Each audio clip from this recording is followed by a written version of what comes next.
the earlier episode, what we have seen is that the British, they had invited Dietrich Brandis in order to control the forest, control the use of forest by the local people. And what Dietrich Brandis did is that he introduced some Forest Act, and he also started scientific forestry. Okay, so as a result of this new Forest Act, some sections of the society, they were benefited from this Forest Act. They left their traditional occupation and they started engaging in trade of forest products. Okay, so forest community rebelled against colonial government, but some section of the society, like some section of the forest community, they were not happy with these new changes, with this new act. Okay, and so they started rebelling against the colonial government.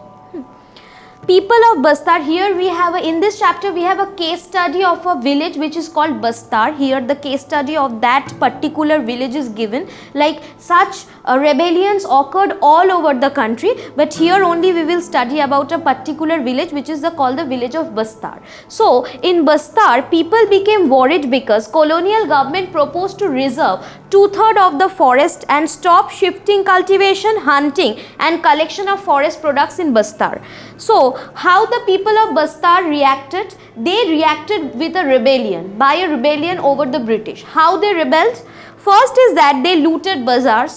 Okay, houses of officers, schools, police stations, all were burned, and the British tried to suppress the rebellion. Obviously the British tried to suppress the rebellion of the forest people. Okay, so what the British did, they tried to suppress the rebellion, but later what they came to the conclusion is that the British came to the conclusion that in order to keep the forest intact, or in order to protect the forest, it is required to keep the forest associated with the forest people, because these forest people are those who took care of the forest. By separating the forest community from the forest, they are actually posing threat to the forest. Okay, so what they wanted is that it is creating conflict. By separating the forest community from benefits of the forest, what it is doing is that it was dangerous for the forest itself, and conflicts were generated because the forest community, they solely depended on forest products for their livelihood,